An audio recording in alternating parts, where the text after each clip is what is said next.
সব দিনের তুলনায় দুধ গরম করতে আজকে একটু দেরি হয়ে গিয়েছিল। দুধ দিয়ে যায় সেই সকালে, আর দুধ গরম করতে করতে সন্ধ্যার দিকে গরম করার কারণে দুধটা কিন্তু নষ্ট হয়ে গেছে। যাই হোক, ছানা কেটে গেছে আর কি। তো ওই দুধটাকে আম্মুর বই আমি চটপট বুদ্ধি খাটিয়ে দই বানিয়ে নিলাম, তাও আবার 5 মিনিটে। তো কিভাবে কি করলাম ফুল ভিডিওতে দেখলেই বুঝতে পারবেন। আর এখন কিন্তু অলমোস্ট 12:30 বাজে। তো যাই হোক, আইফোন রেখে আমি কিন্তু নর্মাল ফোনে ভিডিও করতেছি, কারণ ওটার স্টোরেজ ফুল হয়ে গেছে। তো এখন সময় নেই মানে খালি করার, অনেকটা লেট হয়ে যাবে যেহেতু আমরা ঘুমিয়ে গেছি। তো এই ফাঁকে আমি দুধটাকে মানে নষ্ট হওয়া দুধটাকে আমি সুন্দর করে দই বানিয়ে নিচ্ছি। প্রথমে কিন্তু হালকা একটু জাল দিয়ে নিচ্ছি, মানে কুসুম গরম।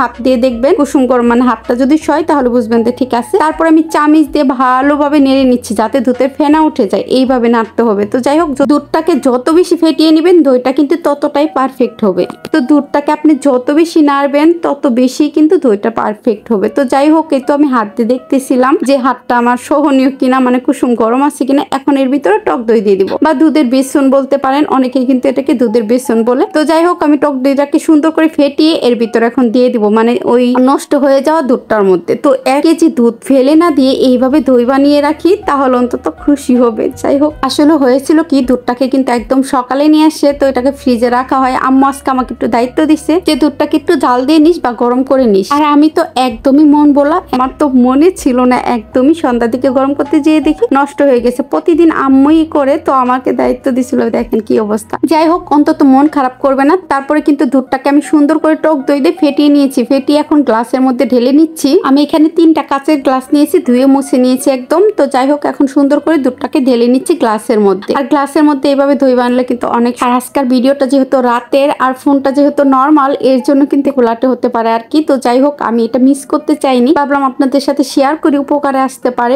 দেখা যায় অনেক সময় কিন্তু দুধ নষ্ট হয়ে যায়, বিভিন্ন কারণে কিন্তু দুধটা নষ্ট হয়ে যায়, যার কারণে ফেলে দেওয়া হয়। অনেক সময় মন খারাপ হয়ে যায় যে এতখানি দুধ নষ্ট হয়ে গেল। আর এটা কিন্তু 1 কেজি দুধ ছিল। আর দুধের হাড়ির দিকে একটু ভালোভাবে লক্ষ্য করুন, দেখলেই বুঝতে পারবেন যে দুধ একদম ছানা কেটে গেছিল। তো যাই হোক, তারপরে কিন্তু গ্লাসে ডালার পর আমি এটাকে সুন্দর করে কম্বল দিয়ে, কাঁথা কম্বল দিয়ে ঢেকে আরেকটা বাটিতে ডালতে আসছি। 3টা গ্লাস আর একটা বাটি হয়েছে, 1 কেজি দুধ যেহেতু, তো অনেকখানি দই হবে। আর এটাকে কিন্তু আমি টক দই বানাচ্ছি। আর এইভাবে বানালে কিন্তু বেশিক্ষণ টাইম লাগে না, জাস্ট এটাকে ঢেকে সকালে খুলে নিব। আর এই তো এটা সকালবেলার ভিডিও, দেখেন কত সুন্দর পারফেক্ট হয়েছে দইটা। আর দইটা পরে দেখেন, আগে দেখেন কত কিছু দিয়ে ঢেকে রাখছি, কাঁথা কম্বল যত যা আছে, যাতে করে এটা পর্যাপ্ত পায় আর কি। তো বাংলা ভাষায় উম্মি বলে। তো আপনারা কি বলেন কমেন্টসে বলবেন। আর এই তো ফ্রিজে রাখছিলাম, ফ্রিজে রাখার পর সন্ধ্যার দিকে যেহেতু খাবো, বের করার পর দেখেন কতটা পারফেক্ট হয়েছে। একটা টিস্যু দিয়ে নিয়েছিলাম নিচে যাতে আর একটু ভালোভাবে হয়। তো এই তো দেখেন একদম কিন্তু গ্লাসের সাথে লেগে আছে। আর এত মজা লাগে দইটা খেতে, টক দই যদিও, কিন্তু খেতে ভীষণ মজা। কিনা দইয়ের চেয়ে এইভাবে বানিয়ে নেবেন, দুধ নষ্ট হয়ে গেলে, বা এমনিতেও বানাতে পারেন এই প্রসেসিং এ। আপনাদের সাথে ভিডিওটা শেয়ার করার একটাই লক্ষ্য, যাতে আপনাদের উপকার আসতে পারে। তো ভালো লাগলে একটা শেয়ার দিয়ে দিবেন। ভালো থাকবেন সবাই,